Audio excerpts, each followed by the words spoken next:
What's up guys, Rogue9 here. I've had the great pleasure of getting to play Operation Ember Rise early, and in this video I want to tell you everything you need to know about the new defender Goyo. All the details on his gadget and loadouts, as well as my personal thoughts on how good Goyo will be, and spoiler alert, I see a lot of potential for this guy. I will of course have a separate video coming out on the attacker Amaru, look out for a link to that in the end card. But for now, let's go and take a closer look at our new defender. Goyo is a 2-armor, 2-speed operator with a difficulty rating of 1.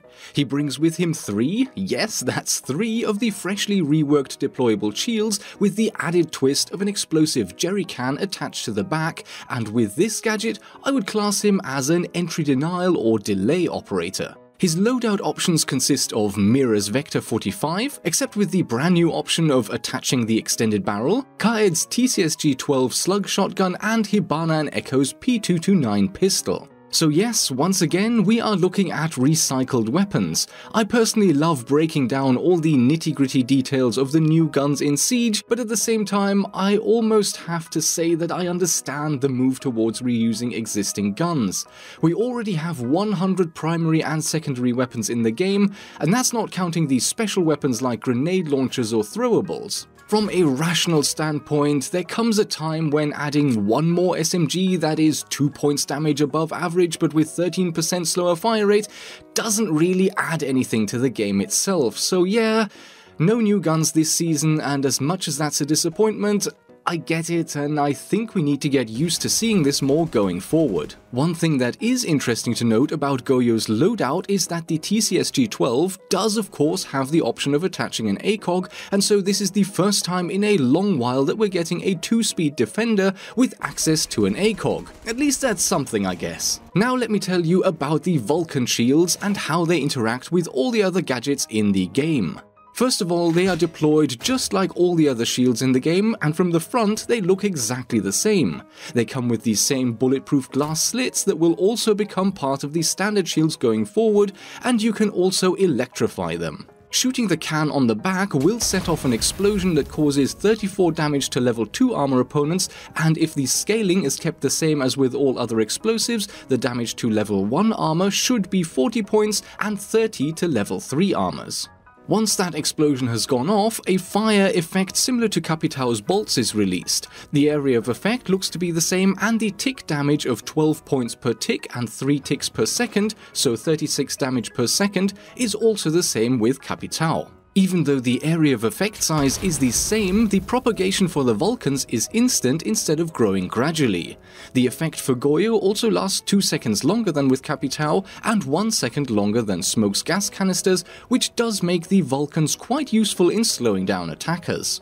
In theory, you could anchor behind one of these shields and use them in the same way as you would normal shields. There are 2 slight issues with this though. The explosive can obscures part of your vision through the glass slits, and that's not ideal, but far worse than that is that many of the attackers can destroy the shield from a distance, and that will set off the incendiary charge. Zofia, Ash, and anyone with grenades will be a strong counter to the Vulcan shields, and a poorly positioned shield can actually end up harming the defense, so exercise caution when picking your placement locations and think carefully about how close you really want to be to one of these things. But it's of course not only attacker explosives that can set off the shields. Impact grenades or nitro cells will do the trick as well, and you can even create a chain reaction of shields to set off a massive area of fire for around 13 seconds. If you place a shield in a doorway or near a window with a Capcan trap attached, you've created a booby trap combo that will kill any opponent who triggers it.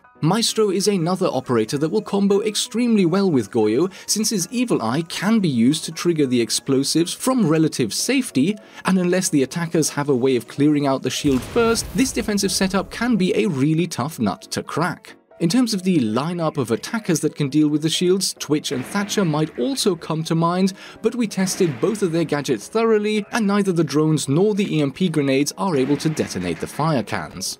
I personally think that Goyo is a great addition to the Rainbow Six Siege roster. His entry denial ability is very strong, and what he lacks in terms of flexibility compared to Smoke, he makes up in ease of use. Once those shields have been placed, any defender can use them to their advantage, even if Goyo dies in the first 20 seconds of the round. The attackers will need to spend time droning to double check which shields are explosive and which aren't, and then they will most likely have to waste some of their explosive utility to clear them out before being able to make a push. And it doesn't matter if a shield is triggered by a defender or an attacker clearing the way, the end result is still 13 seconds of wasted time. So my verdict is that there is an incredible amount of potential with this operator, both at the highest level of gameplay as well as for less experienced players. He feels powerful, he feels useful, and if anything, the pros may come up with some ridiculous overpowered strats once they start using him, and he could actually be too good in the right hands. But only time will tell if that's the case. In the meantime, we get an easy-to-understand, easy-to-use operator that nevertheless has a lot of potential in terms of creative strategies players can come up with to get the most out of him. And at the same time, he will force some creativity out of the attacking team as well. The only challenge and potential downside to this operator is avoiding badly placed shields that can end up being used against the defensive team. And that's pretty much it. In my opinion, this alone makes Goyo a really interesting looking defender, and when you add in the interesting loadout choice of going either with a short-range powerhouse like the Vector or a long-range option in the TCSG, you've got yourself an operator who is worth getting excited about. Those are at least my thoughts. Why don't you let me know what you think about Goyo in the comments section below? Exciting or overpowered? You decide.